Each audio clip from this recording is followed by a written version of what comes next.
I want to tell you what I see coming. I've been lucky enough to be working on AI for almost 15 years now. Back when I started, to describe it as fringe would be an understatement.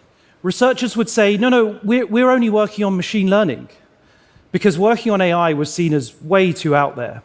In 2010, just the very mention of the phrase AGI, artificial general intelligence, would get you some seriously strange looks, and even a cold shoulder. You're actually building AGI, people would say? Isn't that something out of science fiction? People thought it was 50 years away, or 100 years away, if it was even possible at all. Talk of AI was, I guess, kind of embarrassing. People generally thought we were weird. And I guess in some ways we kind of were. It wasn't long, though, before AI started beating humans at a whole range of tasks that people previously thought were way out of reach. Understanding images, translating languages, transcribing speech, playing Go and chess, and even diagnosing diseases. People started waking up to the fact that AI was going to have an enormous impact. And they were rightly asking technologists like me some pretty tough questions. Is it true that AI is going to solve the climate crisis? Will it make personalized education available to everyone? Does it mean we'll all get universal basic income and we won't have to work anymore? Should I be afraid? What does it mean for weapons and war? And of course, will China win? Are we in a race? Are we headed for a mass misinformation apocalypse? All good questions. But it was actually a simpler and much more kind of fundamental question that left me puzzled. One that actually gets to the very heart of my work every day.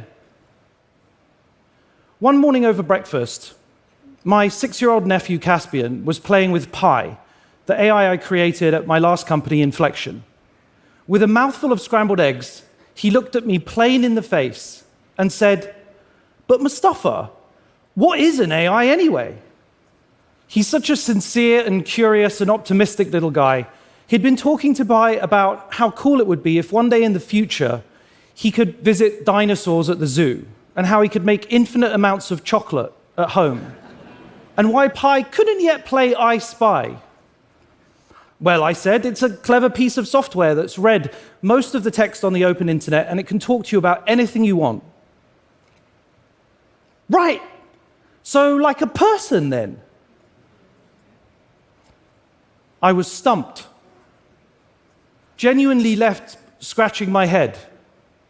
All my boring stock answers came rushing through my mind. No, but AI is just another general-purpose technology like printing or steam.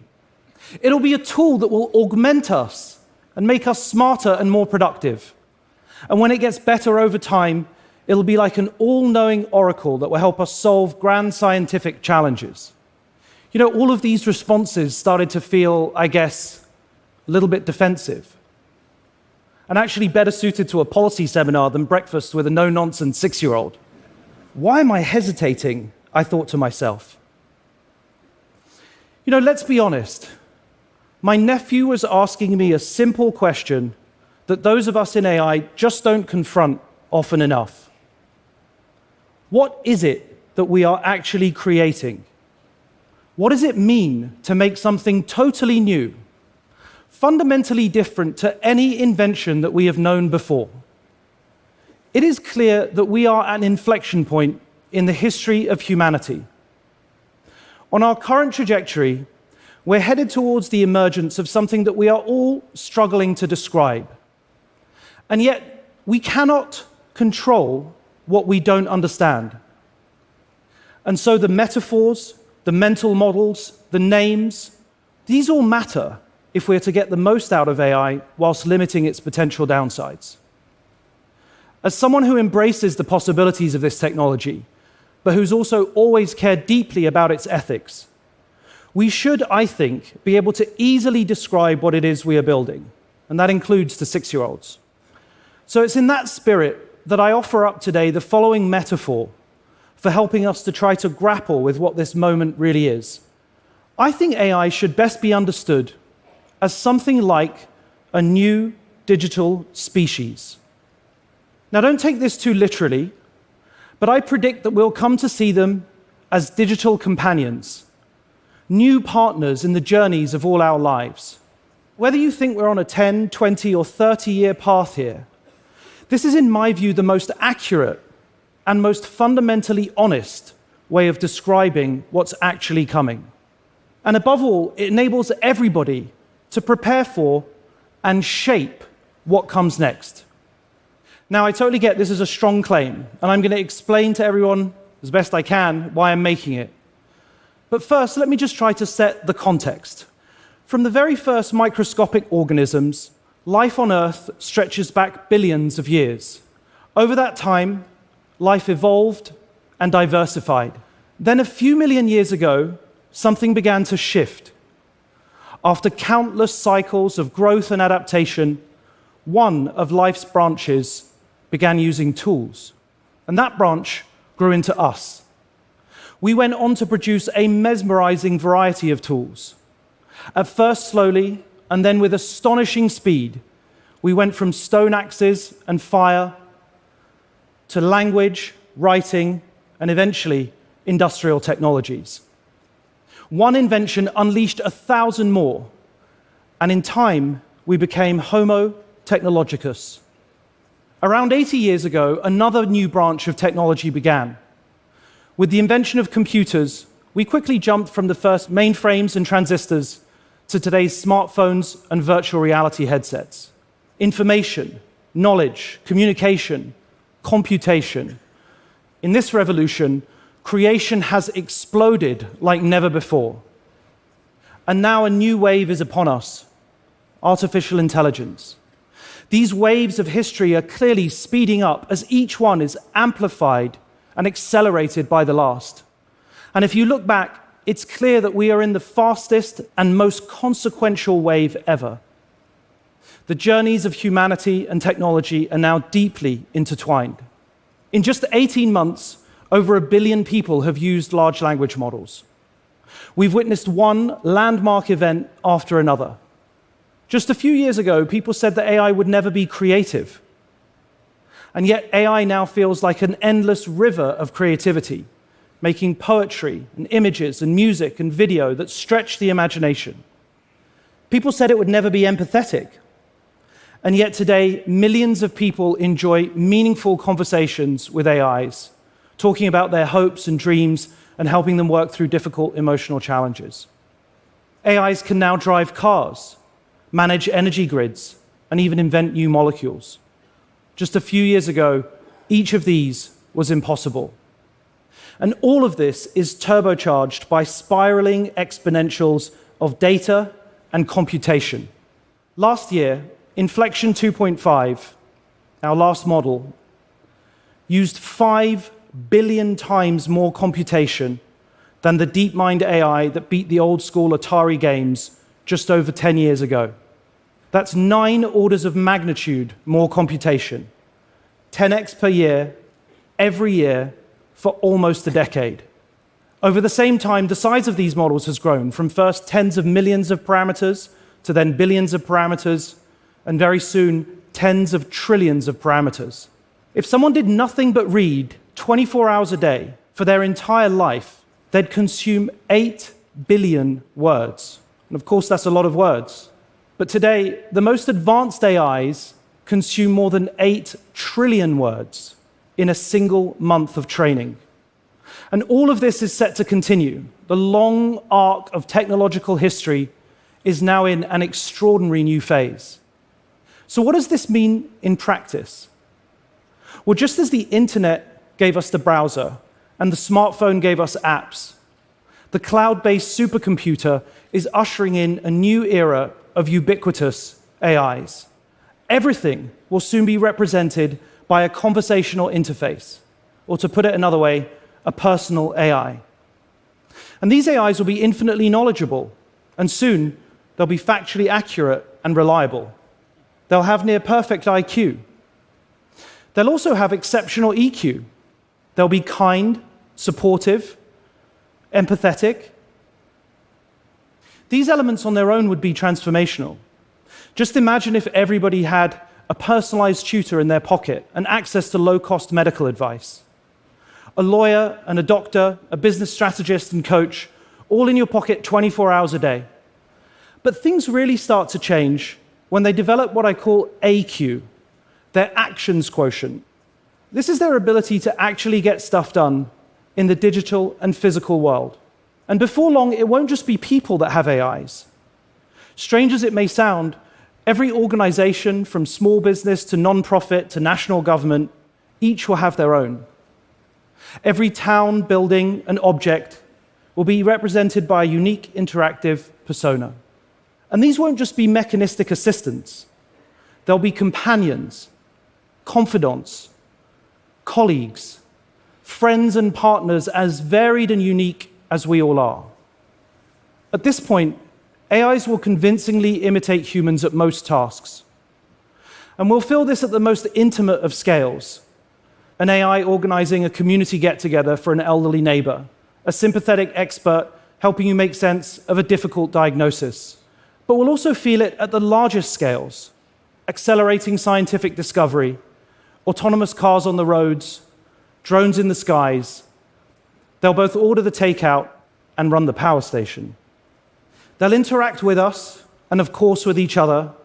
They'll speak every language, take in every pattern of sensor data, sights, sounds, streams and streams of information, far surpassing what any one of us could consume in 1,000 lifetimes.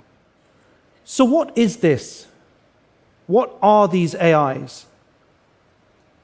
If we are to prioritize safety above all else, to ensure that this new wave always serves and amplifies humanity, then we need to find the right metaphors for what this might become.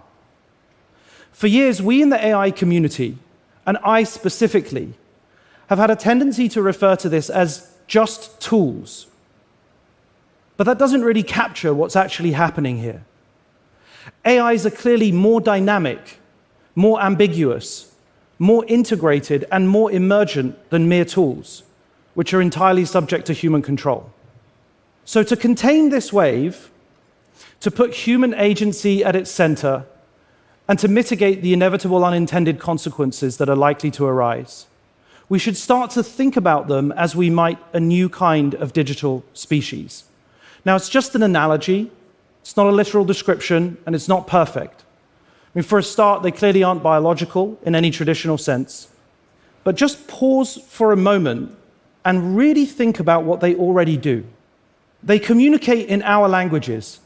They see what we see. They consume unimaginably large amounts of information. They have memory. They have personality. They have creativity. They can even reason to some extent and formulate rudimentary plans. They can act autonomously if we allow them. And they do all this at levels of sophistication that is far beyond anything that we've ever known from a mere tool. And so saying AI is mainly about the math or the code is like saying we humans are mainly about carbon and water. It's true, but it completely misses the point. And yes, I get it. This is a super arresting thought. But I honestly think this frame helps sharpen our focus on the critical issues. What are the risks? What are the boundaries that we need to impose? What kind of AI do we want to build or allow to be built? This is a story that's still unfolding. Nothing should be accepted as a given.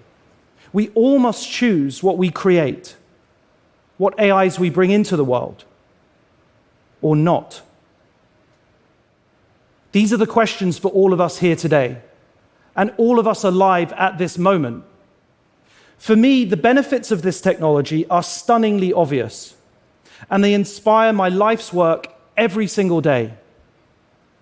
But quite frankly, they'll speak for themselves. Over the years, I've never shied away from highlighting risks and talking about downsides. Thinking in this way helps us focus on the huge challenges that lie ahead for all of us.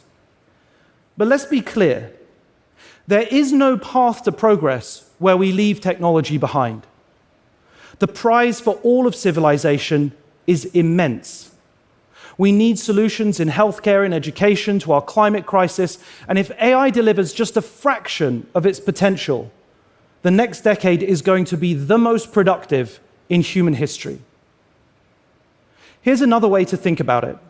In the past, unlocking economic growth often came with huge downsides. The economy expanded as people discovered new continents and opened up new frontiers.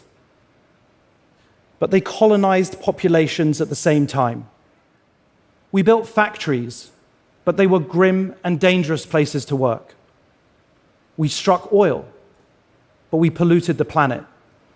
Now, because we are still designing and building AI, we have the potential and opportunity to do it better, radically better. And today, we're not discovering a new continent and plundering its resources. We're building one from scratch. Sometimes people say that data or chips are the 21st century's new oil. But that's totally the wrong image. AI is to the mind what nuclear fusion is to energy. Limitless, abundant, world-changing. And AI really is different. And that means we have to think about it creatively and honestly. We have to push our analogies and our metaphors to the very limits to be able to grapple with what's coming. Because this is not just another invention. AI is itself an infinite inventor. And yes, this is exciting and promising and concerning and intriguing all at once. To be quite honest, it's pretty surreal. But step back, see it on the long view of glacial time, and these really are the very most appropriate metaphors that we have today. Since the beginning of life on Earth, we've been evolving, changing, and then creating everything around us in our human world today. And AI isn't something outside of this story. In fact, it's the very opposite. It's the whole of everything that we have created distilled down into something that we can all interact with and benefit from. It's a reflection of humanity across time. And in this sense, it isn't a new species at all. This is where the metaphors end. Here's what I'll tell Caspian next time he asks. AI isn't separate. AI isn't even, in some senses, new. AI is us. It's all of us. And this is perhaps the most promising and vital thing of all that even a 6-year-old can get a sense for. As we build out AI, we can and must reflect all that is good, all that we love, all that is special about humanity, our empathy, our kindness, our curiosity, and our creativity. This, I would argue, is the greatest challenge of the 21st century, but also the most wonderful, inspiring, and hopeful opportunity for all of us. Thank you.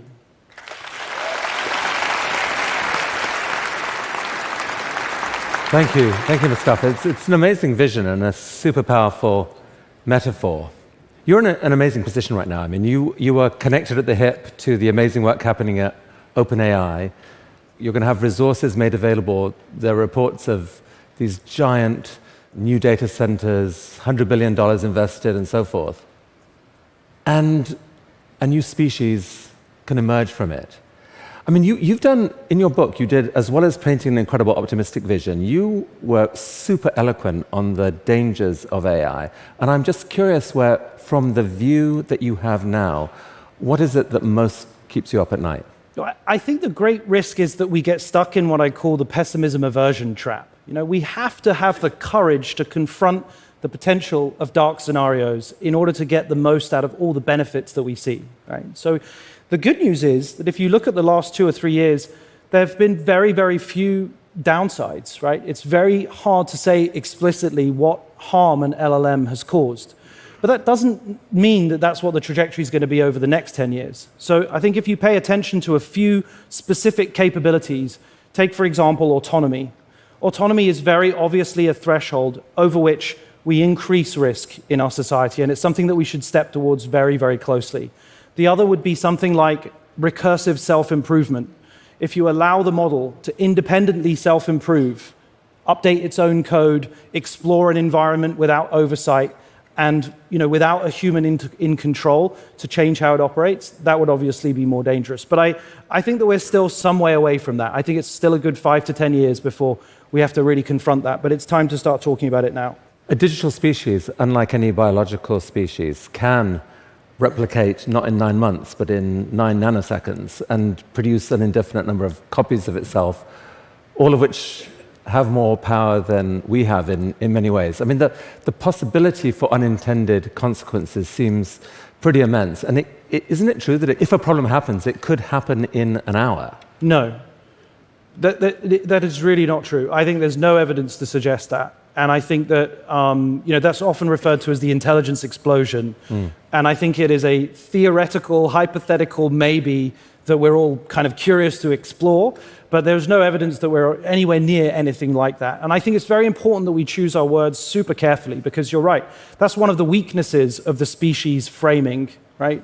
We will design the capability for self-replication into it if people choose to do that. And I would actually argue that we should not, right? That would be one of the dangerous capabilities that we should step back from, right? So there's no chance that this will emerge accidentally. I really think that's a very low probability.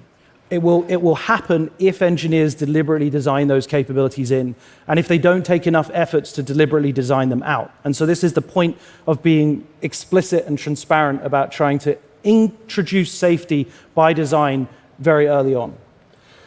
So thank you. I mean, your vision of humanity injecting into this new thing the best parts of ourselves, avoiding all those weird biological, freaky, horrible tendencies that we can have in certain circumstances. I mean, that is a very inspiring vision, and thank you so much for coming here and sharing it Thank you. at TED. Thank Thanks you. a lot. Good luck. Thanks a lot. Thanks, man. Appreciate it.